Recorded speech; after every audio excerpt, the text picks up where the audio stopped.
The Super Over Podcast. With me, JP Duminy. And it's me, Jemimah Rodrigues.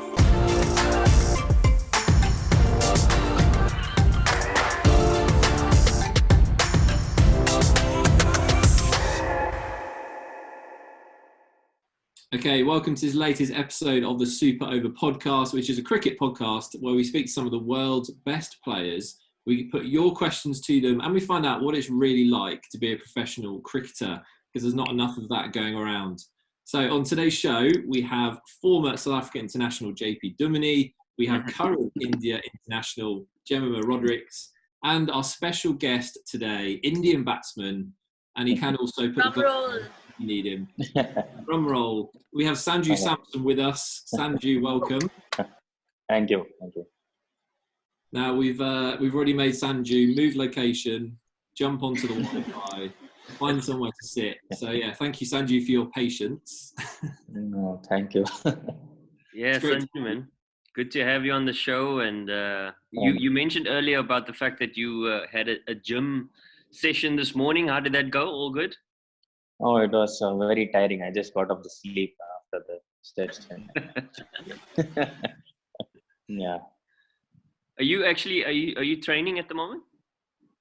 Yes, JP bhai, I think I am. I have been training from last 9 to 10 weeks actually. So I have been lucky that the lockdown got lifted where I stay. So I was training till the last week, and then suddenly the cases got up, and then they decided to again start the lockdown. So I moved out from my place to another my friend's place. I'm staying here and continuing my training actually. So lucky. Yeah. Okay, that's good, man. Mm-hmm. I think it's much better than how it's in Mumbai over there. Yeah, I was about to ask what's happening there. Absolutely. Sorry? I was about to ask what's happening in Mumbai with regards to lockdown and all that. I think it's the same as I said on the last time. I mean, lockdown was lifted, certain rules, but again, they have brought in a bit more seriousness. I mean, people can travel now to up to 2 kilometers radius, and but yeah, again, maintaining the same social distancing rules and all that. So, the numbers had gone pretty high in Mumbai, so that's why. Yeah, we've seen all of that, and obviously, Gemma, you're training as well because you're hopeful, aren't you, that you'll be touring soon to the UK, right? Yeah. So we had heard about just read an article recently that most probably mid-August we might leave for the UK. We'll be having the Chai series against South Africa and England. So hopefully some cricket soon, but still it's not confirmed yet. So it's waiting for the confirmation, and can't get to be back on the field, man. I bet. What's happening in the UK, bud? Yeah. So UK, we are the numbers are falling and things are opening up. So now you can go and get your hair cut. So the whole of England have gone to get their haircut apart from me. So I'm still going for now, but give it another week and I'll get a haircut. Pubs have opened, gyms are now opening. So lots of things are now returning to some form of normality, but schools are still closed. Churches still can't meet, big gatherings can't happen. So yeah, I think people are feeling a little bit more positive. But there's always that danger for all of us, like the second spike, and if you relax too early, then you can end up having to do lockdown again. So yeah, optimistic, but I have no idea what the next month or so is going to hold really. But yeah, we're definitely seeing the cases come down, which is great news. Thing is, we were one of the last countries to go into lockdown, so I think people are generally quite pleased at the moment. It's an interesting thing where you've got, particularly now in the UK, right? You've got pubs opening, you've got restaurants opening, which sort of encourages people socializing. Yeah. But you can't have church. And it's actually the opposite. So we churches have opened, not necessarily saying that they've actually held services. There have been a handful. So you're only allowed to have a maximum of 50 people in your church gathering. But restaurants actually are opening today, or this week. This week it's opened. But yeah, so it's actually been the other way around, where churches and sort of religious gathering places have opened well before the restaurants and all that. But the interesting thing about South Africa, you still can't sell tobacco. It's the weirdest thing. I have no idea. So initially when we had lockdown, so you couldn't sell any alcohol or tobacco. And then I think when we went into, so we've got 5 levels. When we went into level 3, they opened up liquor stores again, but still no tobacco. It is the strangest thing ever. Sorry, guys. Yeah. So I'm struggling at the moment. You know what I mean? Struggling to get your fix, your pro sportsman fix. It's really funny how different countries are obviously prioritising getting different things open. I mean, in India, what kind of things are open and what kind of things are still shut? It depends. I think different states are having different things. I think Mumbai might have more restrictions than Kerala. I think Kerala, everything was fine, but now it has again raised up. So I think the shops have been closed and everything else. So it's keep on going up and down. So okay. So Sanju, for you right now, shops are closed, restaurants are closed. You wouldn't really go out very much then at the moment. Yeah, as I said that I have moved to my friend's place, but now here this district it's a bit relaxed than what it is in Trivandrum. So here the shops are open. I think the people are moving out a bit. So here it's fine. But where I come from, it's totally locked down. They call triple lockdown or something. So everyone has to be inside. If they move out, they are putting them in jail. So that's how it is. That's how hard it is. Mm-hmm. Yeah, I do find the whole, like the order of things that are opening, like I said, JP, you can meet at a pub and there could be like 30 people in a pub shouting, singing, dancing. But we're not allowed to meet as a church above 30 people and we're not allowed to sing. You can't sing at all. Yeah. So what's the difference between some drunk people in a pub shouting and then us worshiping? But yeah, the government have obviously made a call. So yeah, it's interesting. Yeah, Jemmy, obviously Mumbai is pretty, I'm sure it's very tight and there's lots of restrictions, but are you able to get out a bit more or are you just doing training, home? No, just training home. I mean, it's kind of risky. So if I go somewhere else, my mom won't allow me to step back inside at home. I mean, but yeah, I think now for us, like most of the shops and all have opened, but they have certain timings. So they're not open for very long. So for a particular time they're open. And all these online restaurants like Swiggy and all these things are open like a lot. So yeah, apart from that, gatherings and all that are like kind of restricted over here still. Yeah. Everything else is like okay, fine, like better than what it was before. Yeah. Which local restaurant, Jem, are you missing the most that you really want to go to and get some good food? Local restaurant. It would be Five Spice. So you get like some good Chinese food over there. But listen, we just need a recap here, Liam. Have you seen Jamie's latest Instagram video? I think I'm still recovering from watching that. I'm speechless, man. I'm telling you, he is holding back on us. I mean, hey. See, guys, this is what is happening if you all keep us home for too long. I think the lockdown has to be lifted off soon. Otherwise, I'm going to go nuts. Sanju, have you seen that video? No, I didn't get that. I didn't get lucky enough to see that. I've seen the videos before, but a quick demonstration for Sanju. I mean, right now, I think Sanju can just go and see it on my handle. I'm a bit shy right now to do it in front of you all. I think this is also what happens when you're left too long inside with your brothers. I think exactly. Yeah, Jenny's got another social media level that we haven't quite unlocked yet on the podcast. Yeah. It was good. It was good fun. So in terms of cricket now, so if you think, if you ask any cricketer across the world, what is the one tournament that they miss? I'm probably saying, I'm speaking on behalf of everybody. They're probably saying IPL, but barring obviously international cricket, right? What's happening in terms of that? I mean, there's been a lot of murmurs around that it's happening later this year. Have you guys heard anything in India? What's happening with that? No, I think no, JP.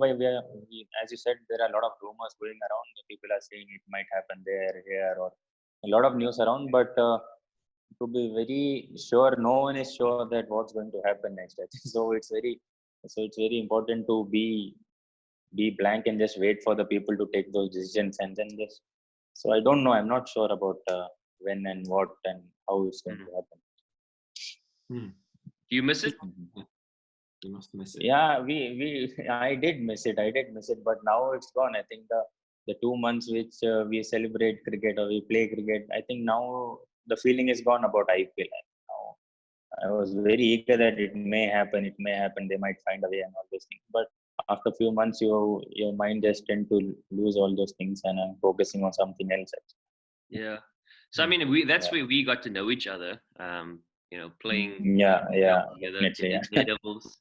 Delhi Daredevils. Yeah. And if wanted to ask you your fondest IPL memories besides playing with me? So what would you say? What are the standout moments that come to mind? I think there are many, but for the first one will definitely be the one which I played when I was 18 for Rajasthan Royals. I think under the captaincy of Rahul Dravid. I think I will rate that the best one. I think. Yeah, JP. Yeah, we had the opportunity to play under Rahul Dravid for Delhi as well. Yeah, there's definitely a sort of calming. Well, it was Paddy Upton and Rahul Dravid. Yeah, both of them. And there's definitely a calming effect in terms of those two guys. Coaching philosophies are very different to the norm. So I mean, would you say that was your experience as well? Yeah, I think it was same. I think I was with KKR when I was 17, and I didn't get a chance to play there. And then RR picked me in the auctions, and when I was 18. So the difference between two teams are very the team's atmosphere is very different. I think the KKR, as you rightly said, the people who are responsible for RR team's atmosphere and dressing room, they are very calm and they're very relaxed, and they know it has to be very relaxed. So Rahul sir and Paddy and Zubin Barucha, they all maintained a very low or calming atmosphere in the dressing room. So that helped me as a youngster to go out there and express myself. So they always gave me the freedom to just, they always gave me a feeling that I am good enough to perform in this level. And then it actually happened. So yeah, they all really helped me to perform at that point of time. So Sanju, you've played for so many IPL teams. I mean, like as you said, KKR, which would be your favorite team like you've played for? Definitely, I think I've not played for much. I think I sat down for KKR, I played for RR and Delhi. So definitely RR has been my best. I think RR definitely it's like a family for me. I think so. It has been almost 7 years with them. I think so. RR is the best team I play for. That's very disappointing. JP Bhai. You can't talk about that, JP Bhai. You have almost played for every team in IPL. So you can't say that. So Jemmy, which team would you like to play if you would have been given a chance to play? If we have, I think Liam and JP know it by now. I mean, I don't need to outside of Mumbai. Outside of Mumbai. Outside of Mumbai. Okay, outside of Mumbai. Yeah. Outside of Mumbai. Not thought about it actually. I don't know, Delhi Capitals maybe. I don't know. They just look like a good bunch of youngsters and like the way they were doing it. Really good team actually. Yeah. It's a very loaded question for Jemmy. It's like wherever Rohit Sharma plays, you have to play. Oh, that's it. Okay. Well said. And JP will be following close behind as well. Yeah. Because you're both big fans. I mean, Sanju, I've watched you growing up. IPL was such a big breakthrough for you, wasn't it? And we've spoken a lot. It's been on the news a lot about IPL and India cricket. I mean, Jasprit Bumrah came through, got known through the IPL. You must just think what a great opportunity that was, and now it's allowed you to, really showcase what you're about. It's been such a great experience for you, hasn't it? Yeah, absolutely. I think, as you rightly said, I think IPL has played a really great role in shaping up the Indian team right now. I think almost everyone has come through the stage of IPL and they have got the opportunity to perform at the highest level. And then you rate players according to the level of tournament they are playing. So IPL has always given a chance to perform against the best in the world, I think. So yeah, definitely, it's a big yes for that. Yeah. And in terms of going forward now, how old are you again, Sanju? 25, JP. 25. Jeepers, you've been around for so long. It's in his prime now. Yeah. It's interesting. Like when you talk about the IPL and opportunity, and what often happens in IPL is you get this sort of tag that gets you get labeled, right? So you get labeled like the next big thing. And rightly so, you've kind of fallen under that umbrella of the next best thing in terms of Indian cricket. How have you found that pressure of being labeled and tagged that way? And what on top of that, what are your ambitions going forward in terms of Indian cricket? JP, yes, it's a really good question. I think when you play in a country called India, there are thousands and millions of people talking different things about you. So first of all, I think I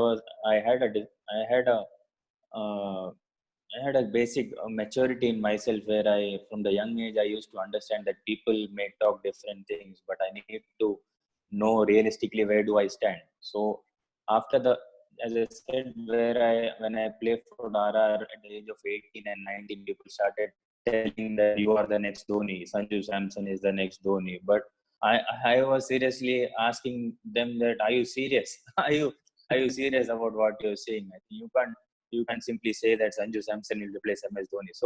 So I had that maturity to understand where do I stand as a cricketer. And then I used to rate myself a lot. I think I used to have people, I think very close coaches or senior players or my family or my father. They used to tell me that where do I stand and what all things I need to take care of. And whenever people say good things about you, what I think is when will they be saying the negative things? So whenever they say the good things, I think you can't raise your level standard up, and when they say negatively about you can't go down as well. So I always try to find that balance, but it's not very easy. As you said, that people things do get into your mind, but you need to have the enough kind of balance to understand where are you standing and how do you rate yourself, I think, than other people. Yeah. And talking about the future, JP bhai, I think the last season or the last 6 to 7 months have been really interesting for me from last 5 to 6 years. I think I made my debut for India around 19 or 20, and then I can't say I lost my way, but I didn't get a chance to get back to the Indian team. So I spent around 4 to 5 years trying to find myself. I think trying to rediscover myself. I think playing a domestic season in India, I think it's definitely a very challenging tournament. But as a batsman playing in Kerala conditions, I think Kerala condition, I don't know if you know or not, I think the 4-day matches we play Ranji Trophy, they get over in 1.5 days or 2 days. Most of the matches just wrap up in 1.5 or 2 days. So you are expecting a batsman to perform almost every season and get back to the Indian team. So I was having a decent IPL tournament, but not a very big domestic season. So, but this time I as I said before, after the IPL, I scored 100 in the IPL, and then I had 3 months off. Where I was not picked for any of the Indian A teams. So I got a chance to rediscover myself or ask myself, what do I really want? And the purpose got clear, and more clarity came in, and things started working a bit more. I think I was not even in the Indian A team, but I was very sure that shortly I will be making into the Indian team soon, and that really happened. So I feel very lucky about it. I think talking about the future, I think I have a really great big standards I have set for myself, I think I have a long way to go for that. Yeah. Yeah. You know, interestingly, one of my fondest memories in terms of the two of us is I forget the city we were in, and I think you came to my room, and you know we were talking about one's careers, the challenges, and then we also spoke a little bit about our faith, where you know we both obviously all of us here are Christians, and you were trying to understand how do you integrate it into your career.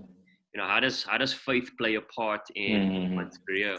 And I remember we were having a really good conversation, and the takeaway from me around that was I really understood, or discovered rather, that you used the word earlier, maturity, and you know, and I think, you know, even just having this conversation with you, I think we all get that impression, is that you do have a mature head on your shoulders, and you know you're very driven, quietly driven in a way. And what I like about watching you play is that there's this calmness, and I'm sure you guys have seen it as well. There's this calmness. There's not an arrogance about it. There's a humility about you, but also there's this quiet confidence. You know, just in the way you play, the stroke play you have. I don't know why, but I think a lot of Verinda say when I watch you. It's just there's a stylish kind of feeling when one watches you. So yeah, man, and just to add on to that, you know, we're talking about faith, and a lot of the people that we have on our show, we speak about that. We speak about how does faith impact your life within sport, you know? And I think you, based on that conversation we had, you know, I think you really trying to discover that as you go forward. And I think we all are, aren't we? I mean, if you ask Jem, you know, 19 years old, and also you get the sense of a mature young lady that has really risen. I mean, if we take the video that we were talking about, you can just see that sense of maturity coming out, and just the freedom. And that's what encourages me is, you know, our faith brings freedom in expressing ourselves, and the encouragement to you, I think, right now is that we are not just judged on performance. You know, it is about being a good person, good human being, but understanding that we are not judged by our works, we are judged by our faith in Jesus Christ. And that's an important thing that I want to mention to you and encourage you with, particularly in the space you're at now, where you're trying to rediscover, as you were saying, and find your way back into the national team. It's important to understand the foundation, and you can see where the foundations lie. You've got a strong sense of faith, and you know, my encouragement to you is just to continue to tap into that, man. Thank you, JP Bhai. That's what mean a lot. No problem. Thank you. Sanju, I know at the minute, in like world cricket terms, we're seeing like teenagers growing up now. They want to be the Hardik Pandyas. They want to be the guys in the IPL. They want to be a Chris Gale. Maybe more so than like in the olden times, you'd want to be a Rahul Dravid, where you just bat all day and don't give your wicket away. For someone like you, who's been made through the IPL and has done well, do you still have ambitions for ODI cricket, Test match cricket, or do you think you like the short form of the game, the franchise form of the game? No, not at all. I think I'm only 25, as I said before. So cricket is just starting for me. So I think if you definitely want to be a good cricketer, you have to know, or you have to know how to change your game according to the situation. So definitely Test cricket is a biggest format. I think playing Test cricket is the biggest challenge you have. So I would really love myself seeing a Test cricket and one day cricket and all three formats. I think all three formats are very important. As I said before, as a cricketer, I think when you are playing a game, or when you are playing or you're batting, I think your character is what is shown out. I think the character is revealed when you're playing an innings or something like that. But so according to your character, you have to keep on changing your style, I think. So when you're playing a test game, I think you have to save the match for your team. So you also have to have that kind of a character where you can hold yourself out. It's not always about going there and expressing and dominating. It's also about holding back and having those patience and taking those smart moves in the one-day format. I think all three formats are really challenging. I think when you really succeed in all three formats, then only you can become a complete cricketer. So always look forward to play all three formats. Yeah, the complete player. And I know, JP, we've spoken to Jemmy before, haven't we, about, obviously we tease her sometimes that she's the next India women's captain, which we firmly believe. Jem, yeah, we do believe. Sanju, how do you handle, I mean, you are 19, you are already pretty much nailed on at number 3 for India. As you look forwards, there's loads of people watching, wanting you to do well. How do you handle that, to be, Jemmy's the next big thing? Because you get it as well, not just Sanju. Yeah, I think this actually, sometime before, like women's cricket in India wasn't really quite known. And, there was not a lot of following. But after the 2017 World Cup, where, India did so well and, reached the finals, and like, unfortunately we lost. But, after that, women's cricket in India actually became, like, okay, people started recognizing it. People started knowing, okay, there's even women's cricket in India, and not just that, but it's at the good level. So after that, a lot of, following started. So media started following our cricket a lot. And after that, only I had made my debut for India. And as you said, even before I could play for India, there were a lot of talks about me. Like, I had actually just scored a double century in domestic one-day tournament. And, everybody started talking about, okay, she's going to become the next. You just no, but actually, yeah, but after that, actually, a lot of people started, following, and they started saying, okay, Jemmy is going to become the next big thing, the next Mithali Raj or the next Sachin Tendulkar and all. And at that time, you just want to go out there and just play cricket. You don't want to think about all these other things. So it's actually been a journey for me. And as Sanju said, you need to find that balance. And it's still kind of a journey for me, where I'm trying to get trying on working on myself, that when people compliment you, not to get too high, as well as when they say stuff about you that you really don't want to hear, not to get too low. You should find the neutral spot. And it's not an easy thing. I mean, for me at least, it's not been an easy thing, because I mean, yeah, I think it's just learning to just enjoy those moments at the end, because that's the reason you started playing cricket, and just enjoying that pressure, and just being there in the moment, and not playing to please anybody or to please people, but just being the best version of yourself on the field. So I think that's one thing I'm trying to work on. So I love what you're saying, Jim. And somebody posed a while back. He posed this question to me, and it's related to faith and in everyday life, really. And he asked me, and it's based on your point that you made now, on if somebody compliments you, don't get too high, and if they criticize you, don't get too low. We need to find the balance, and there's a lot of relevance in that. But he had a different view. He posed this question where he said, do you think that we are meant to not experience highs and lows? So when you speak to people about going through career, the common theme is finding a balance, and I believe there's truth in that. And then there's the other side that posing this question is that if the way God made us, are we only supposed to operate in the balance space, or are we able to experience either or, which will shape us? You know what I mean? So I'll give an example. So if you have an outstanding performance, there's a massive adrenaline rush, excitement, joy.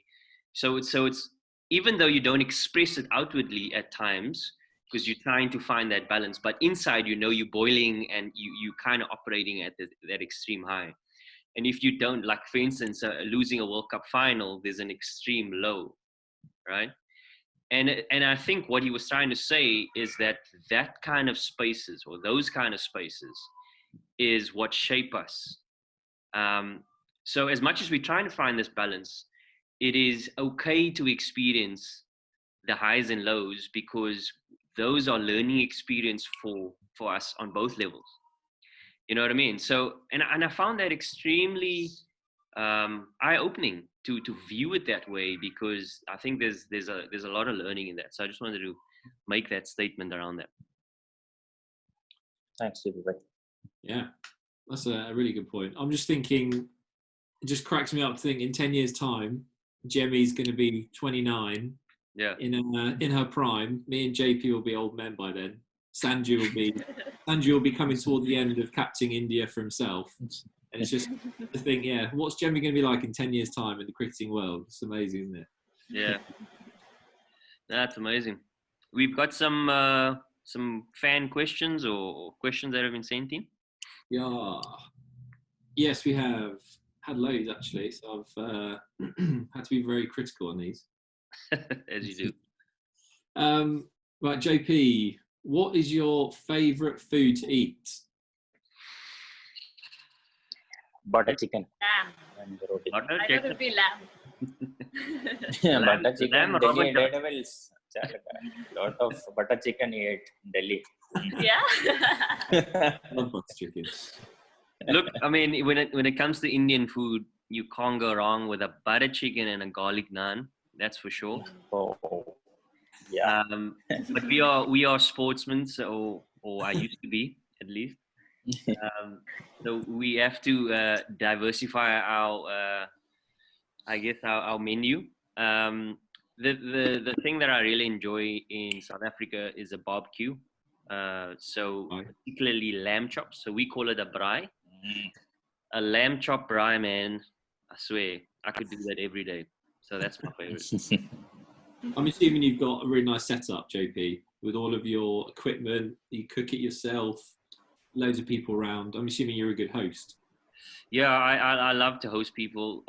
So we do fire barbecues. I know it's a common theme to kind of do a gas in the UK.